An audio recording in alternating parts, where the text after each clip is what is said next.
Ici, quasiment personne ne me connaît. C'est pas grave, je prends 2 secondes pour me présenter. Mon nom, il est affiché avec une petite faute, Laurane CRN, pas grave non plus. Raymondo. Quelques agriculteurs qui peuvent être du Revermont connaissent sans doute ma mère, Françoise Raymondo. À l'origine, c'est une cadre parisienne, mais qui est quand même née dans l'agriculture à Lyon. Et ça, c'est une racine familiale à laquelle on tient. C'est simplement ce qui a permis à la famille de ma grand-mère de survivre pendant la Deuxième Guerre mondiale. De cadre parisienne, elle a atterri à Cuisia, avec quelques bêtes, 2,5 hectares. Elle a essayé de s'agrandir. La SAFER, tout ce qu'on lui a proposé, c'était un petit peu plus loin d'ici, donc au-dessus de Coligny.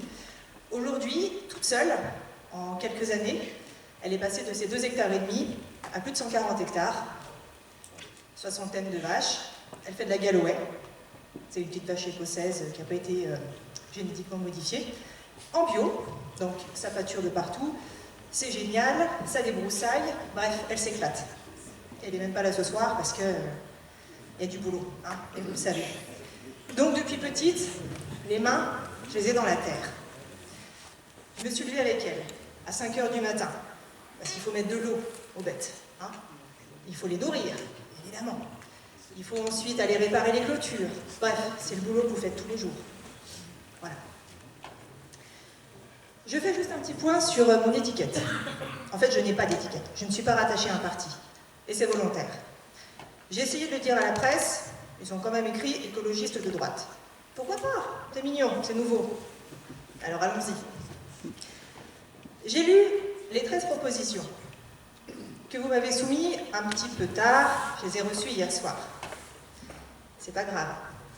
Je ne vais pas vous cacher que pour certaines, c'est une sorte de vaseline de meilleure qualité. Et si, au lieu de chercher à faire des réformes, encore et encore, on changeait surtout d'état d'esprit? L'agriculture, mais c'est la base de la vie. Tous les jours, on touche à l'agriculture, on mange 3 fois par jour, on grignote un petit peu aussi à côté, ça se voit. Bon. Vous êtes le socle fondamental du monde, du fonctionnement du monde. Demain, si vous faites grève, le monde s'arrête de tourner. Vous avez oublié à quel point vous étiez fort. Et petit à petit, on vous a gentiment caressé dans le sens du poil, on a gratté vos productions, et vous vous retrouvez totalement soumis à la grande distribution. Ceux qui s'en sortent le mieux, c'est ceux qui arrivent à s'en détacher et à créer des petites coopératives de distribution. La première cliente, c'est moi.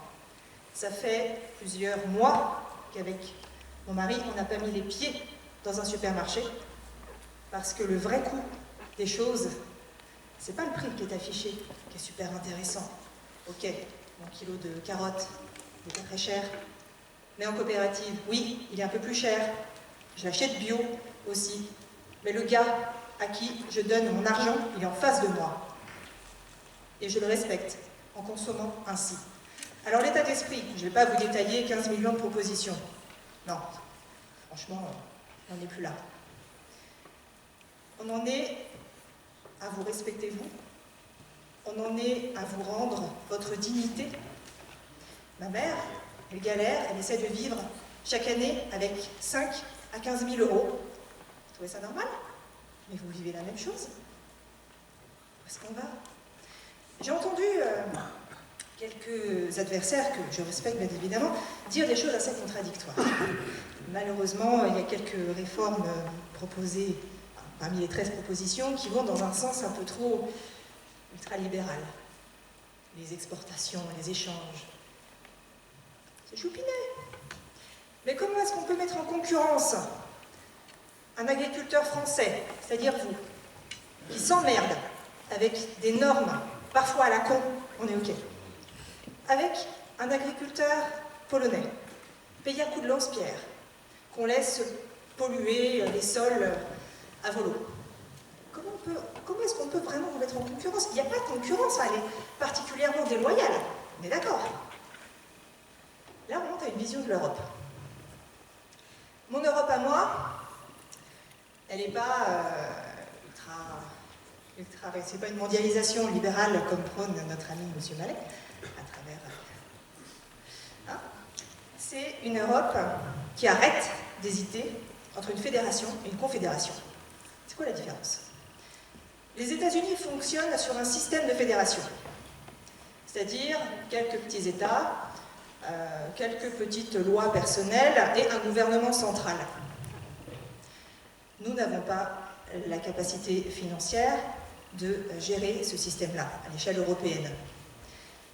Le système de la confédération, dont personne ne parle, pourtant, ça nous permettrait à chaque pays de garder son indépendance, sa souveraineté totale. Mais ça ne ferme pas la porte à des négociations. Par contre, quand il y a un truc qui ne nous plaît pas, une norme dont on ne veut pas, on reste maître chez nous. Donc je suis bien pour une Europe confédérale, avec au cœur une France forte. Mais vraiment, qui se permet de garder ces normes sociales et environnementales et de taxer les produits qui viennent de pays avec des normes différentes. Oui, là-dessus on se rejoint avec quelques collègues, on est bien d'accord. Et dans cette France-là, on a donc des agriculteurs, vous, qui arrivez, grâce à une volonté politique affirmée, parce qu'il va falloir du cran pour la tenir, pas seulement des paroles qui viennent de Paris, de vous permettre de cultiver de façon écologiquement soutenable, parce qu'on ne peut pas continuer à polluer de cette façon. Hein. La plupart de nos sols sont quand même morts. Vous savez ce que c'est qu'un sol mort? Prenez la motte de terre, elle est compacte, un peu sombre, la pluie ne passe pas à travers, il n'y a pas de vers de terre, c'est mort. Donc on vous demande du bio aussi, mais il faut avoir les moyens de le produire. Et ces moyens-là, il faut vous les donner. Il faut vous donner les moyens de produire quelque chose d'écologiquement soutenable, de qualité, de diversifié, de rentable, bien évidemment, dans le respect de votre profession, qui mérite une revalorisation totale de la façon dont elle est perçue. J'ai quand même un petit point qui me fait tiquer. Parmi les propositions, c'est la question de l'eau. Irriguer, encore et encore. Mais là-dessus, plutôt qu'irriguer davantage, pourquoi est-ce qu'on n'adapte pas simplement nos semences? On a un oncle en Alsace qui fait du maïs, et il galère. En eau, ça lui coûte une fortune. Et puis, il y a 2 ans, il a essayé des nouvelles semences. Je ne peux pas vous dire où est-ce qu'il les a trouvées, hein, mais ça se trouve, ça c'est sûr. Tout le reste de ses champs, il a dû les arroser. Le seul petit bout de champ qu'il a essayé avec ses nouvelles semences, pas une seule fois. Alors, au lieu de chercher de nouveaux produits, de nouvelles façons de produire, améliorons déjà la qualité de nos semences. Vous parliez aussi des nuisibles.